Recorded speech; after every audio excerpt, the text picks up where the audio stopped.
last year for you has been amazing.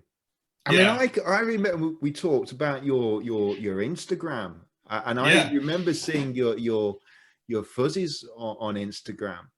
And when you were just starting off on your Instagram page with little or no followers, and now you got loads and loads and loads of followers, yeah. you've got a waiting list, you're making some fantastic fuzz pedals. What's it been? What's the last 12 months been like for you?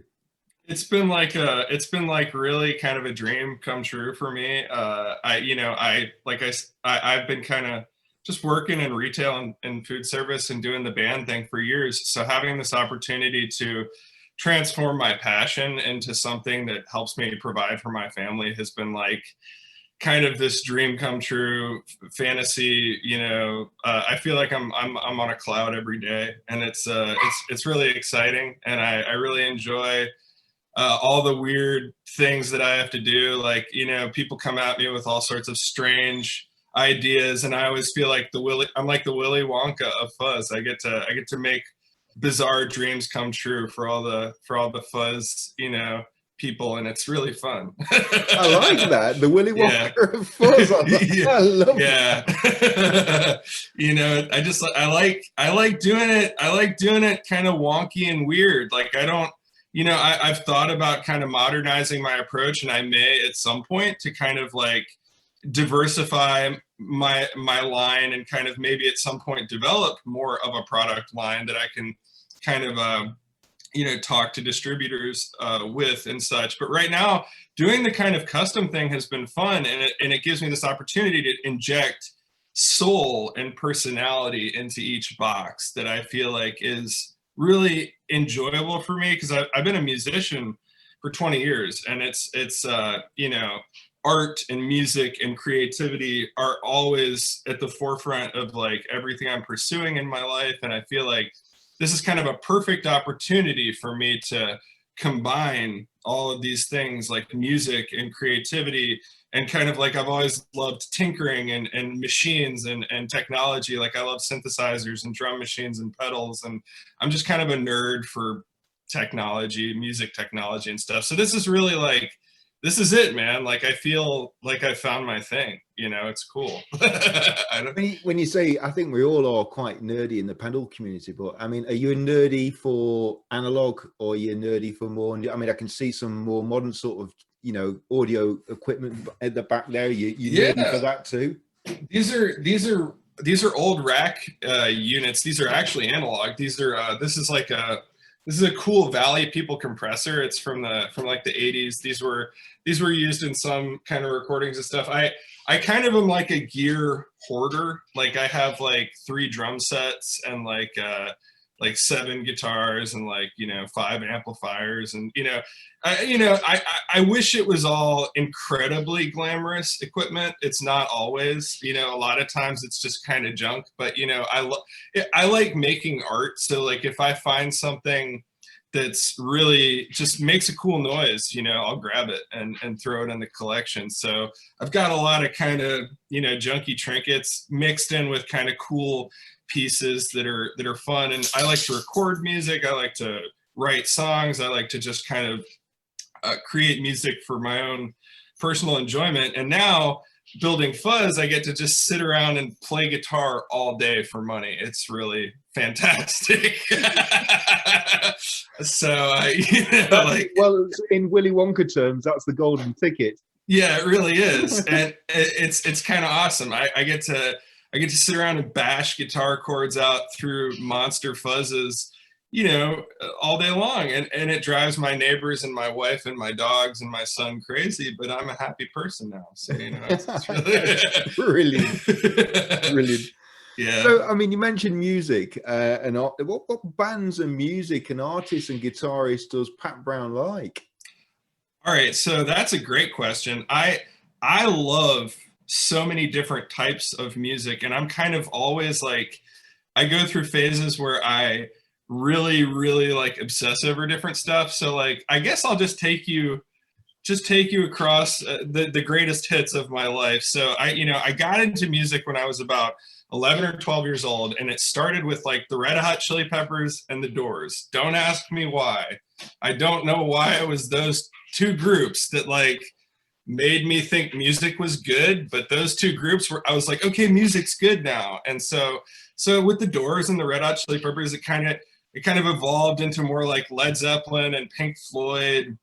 And, you know, my dad was a big music nerd, and I owe a lot of my obsession with guitar and tone and like just all that. He's not a musician, but he loved like good music from the 60s and 70s and 80s, and he always was trying to share with me the gems. So I got exposed to, you know, a lot of kind of cool deep cuts. You know, my parents were playing Talking Heads and the Grateful Dead and Fleetwood Mac and, you know, Bob Dylan and just, you know, John Coltrane and Miles Davis. Like I got exposed to all sorts of cool music through them. And then eventually I started learning guitar, and that's when kind of the classic rock explosion happened. And yeah, like, you know, Sabbath 10 years after, you know, Zeppelin, Clapton, and Cream, you know, Pink Floyd. I got Jimi Hendrix and Jeff Beck. I got really heavy into all that stuff as I learned guitar in my you know, early adolescence. But then like I sort of got really into like weird stuff in my late teens and early 20s. I got into like, you know, kind of the krautrock and like electronic stuff, like house and hip hop, and you know, like Can and Amandul and like kind of all that weird stuff coming out of Germany from the 70s. But yeah, you know, Prince is really big for me. Peter Gabriel. I grew up in kind of the 80s and 90s, so I like a lot of like the grunge and the metal and Eddie Van Halen and, you know, Kurt Cobain and, you know, Pearl Jam. I've learned songs by so many weirdly diverse different groups like over the years. I love all music kind of, and so it's more like what do I not like, and that's a shorter, more interesting list probably. Well, I wrote down and made a. You mentioned Talking Heads. I love Talking Heads. You know, and what an incredible band, and they were also very sort of unique in how they. And David Byrne was he's quite a character, isn't he, on stage, and how he writes music and how he presents himself on stage. It's a hell of a thing. It's incredible, and I think he was also very good at putting together incredible groups, and I think that's like getting Adrian Belew and Brian Eno to work with him, and like, you know, all these different.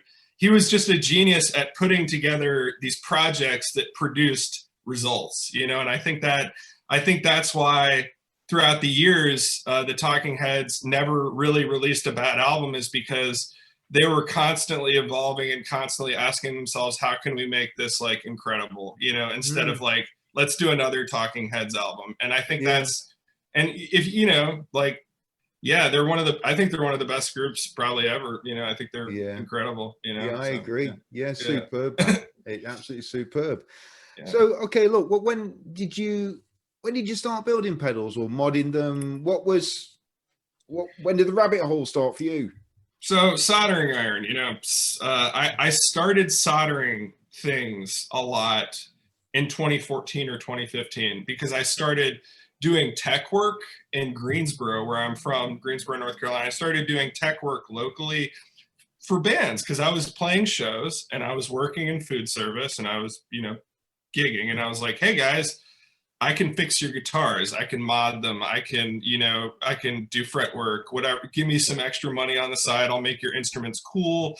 And, you know, that kind of became a thing. So I was like setting up basses and guitars for kind of local celebrity and stuff like that, you know, and that was fun. And, you know, and through that kind of like, it's a weird sort of roundabout thing, but basically like, you know, my uncle and I are very close, and he got me kind of into music. He bought me my first guitar and my first bass, and you know, my first CDs, weirdly enough. That, I don't know, that's a weird thing to say, but he bought me my first CDs. But yeah, so you know, like he was like, Pat, you know, we love fuzz. You should try soldering a fuzz kit for us. I'll buy 2 fuzz kits for you, keep one and I'll keep one, and just solder them because we need cool fuzzes. And I was like, all right, like, sure, let's do that. So he gets these 2 kits. I think it was from actually LIC Pedals New York. I don't know if you remember that. Right.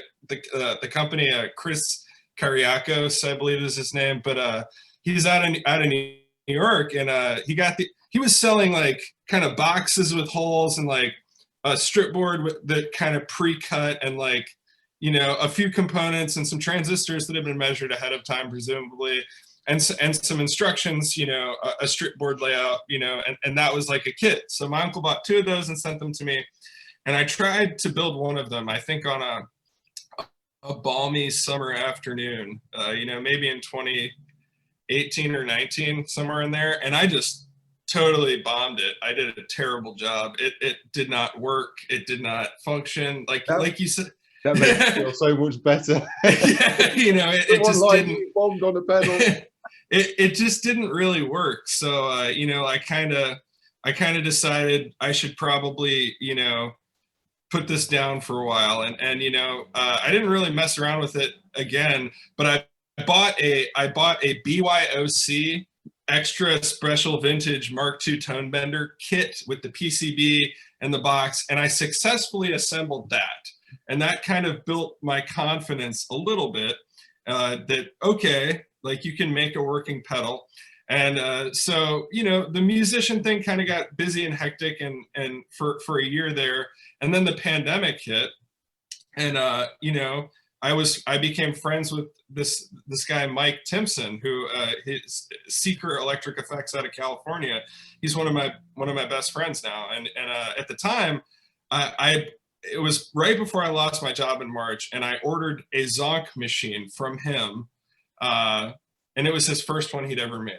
And he's like, I've never made a Zonk before. Are you okay with that? And I was like, sure. Because I just wanted a fuzz for my birthday. And this was before we were friends or anything. So he sends it to me, and, you know, it just wasn't doing something or whatever. So I was like, hey, Mike, you know, the fuzz is like, sounds weird. And he was like, just send it back. I'll make it right. And, you know, and then this friendship sort of blossomed. Like we started kind of like just messaging each other back and forth, like kind of jokingly, and like talking about fuzz and stuff like that, and somehow the discussion kind of like came around to these kits, you know, that I had failed miserably years prior, and he was like, dude, get your solder sucker out, fix them up, like what are you waiting for? It's easy. And I was like, what? And he was like, it's really easy. He's like, they're probably fine. And I was like, really? And he was like, yeah. So I kind of sat down, got the solder sucker out, took his advice, kind of flipped things around, took my time, and I got it working. And he was like, see, you did it. And from there, it kind of just became this weird thing where he was like, you know, kind of build some more stuff, see what you can do. It seems like you could do this. And like, you know, before long, I had, you know, parts orders from, you know, Mouser and Small Bear and, you know, all these different places coming in, and my wife's like, what is happening? and I mean, this was right when the pandemic hit, and I lost my job. So I was kind of like, what do I do? What do I do? What do I do? There's nowhere to go. We're all locked down. You know, I have to figure out, this could be my shot. Like this could be my shot out of this life, you know? And so it worked. Yeah, I guess is the best way to put it, you know, like it kind of just, you know, you just kind of, I got really busy and built, you know, 30 or 40 pedals in probably, you know, 2 or 3 months, and kind of got my chops as good as I could really quickly. And then I started selling them in May, and that was kind of how it all began, you know, and I've just been kind of hit the ground running, learning as I go kind of guy. You know. Super. Where does Collector Effectors? What's in the name? Where did that come from? So Collector Effectors, for me, I've always, whenever I name musical projects or anything like that, I've always been a fan of wordplay, because I grew up in a very like weirdly literary family. So, you know, I like rhyming, I like alliteration, and I like double entendre, kind of like multiple meaning.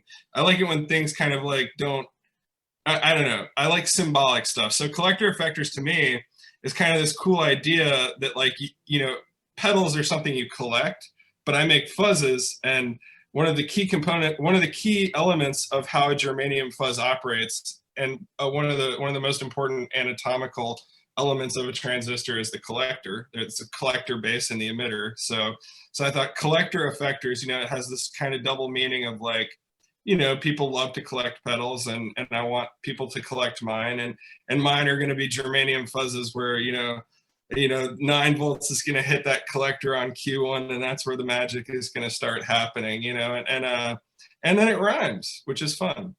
The last 12 months or so, I've been wondering where the name came from. I've got the answer. It's really, yeah, that's it.